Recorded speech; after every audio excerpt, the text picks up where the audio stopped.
നമസ്കാരം, എല്ലാവർക്കും കിച്ചൺ സ്റ്റോറീസിലെ പുതിയൊരു വീഡിയോയിലേക്ക് സ്വാഗതം. അപ്പോൾ ഇന്ന് തംബ്നെയിൽ കണ്ടതുപോലെ നമ്മൾ ലുലു മോൾ ഒന്ന് എക്സ്പ്ലോർ ചെയ്യാനായിട്ട് പോവുകയാണ്. അപ്പോൾ ആദ്യം നമ്മൾ 3rd ഫ്ലോറിലെ വസന്തഭവനിലാണ് പോയത്. നല്ല തിരക്കുണ്ടായിരുന്നു. വർക്കിംഗ് ഡേ ആയിട്ടും അത്യാവശ്യം നല്ല തിരക്കുണ്ടായിരുന്നു. അപ്പോൾ നമ്മൾ അകത്ത് നിന്നിട്ട് മെനു ഒന്ന് തുറന്ന് നോക്കി. അത്യാവശ്യം നല്ല എക്സ്പെൻസീവ് ആയിരുന്നു. ചപ്പാത്തിക്കൊക്കെ ഒരു 120 റുപ്പീസൊക്കെയാണ് വന്നിരിക്കുന്നത്. അപ്പം നല്ല എക്സ്പെൻസീവ് ആണ്, പക്ഷെ വല്ലപ്പോഴും കഴിക്കുന്നെങ്കിൽ ഓക്കെയാണ്. അപ്പം നമ്മൾ മസാല ദോശ ഓർഡർ ചെയ്തു.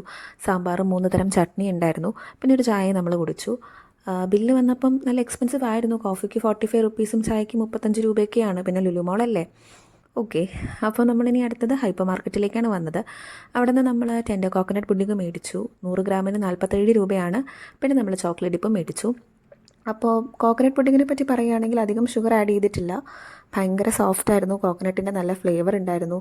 അപ്പോൾ ഒരു 7 on 10 ഞാൻ കൊടുക്കുന്നതായിരിക്കും. അങ്ങനെ നല്ലൊരു ഐറ്റം തന്നെ ആയിരുന്നു ഇത്. അതിനുശേഷം നമ്മൾ ഡിപ്പാണ് ട്രൈ ചെയ്ത് നോക്കിയത്. പണ്ട് ഇവിടെ ചോക്കോ ഡിപ്പ് മാത്രമേ ഉണ്ടായിരുന്നുള്ളൂ. ഇപ്പോൾ റീസെൻ്റ്ലിയാണ് വാനില ഡിപ്പ് വന്നത്. അപ്പോൾ ചോക്ലേറ്റ് ഡിപ്പ് ഞാൻ മുമ്പേ കഴിച്ചിട്ടുള്ളത് കൊണ്ട് അതിൻ്റെ ടേസ്റ്റ് എനിക്ക് അത്യാവശ്യം അറിയായിരുന്നു.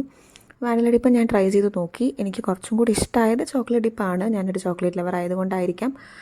20 രൂപയാണ് ഒരു പീസിന് വരുന്നത്. രണ്ടെണ്ണത്തിന് 40 രൂപ. അപ്പോൾ എല്ലാവർക്കും വീഡിയോ ഇഷ്ടമെങ്കിൽ ലൈക്ക് ചെയ്യാനും ഷെയർ ചെയ്യാനും ചാനൽ സബ്സ്ക്രൈബ് ചെയ്യാനും മറക്കല്ല.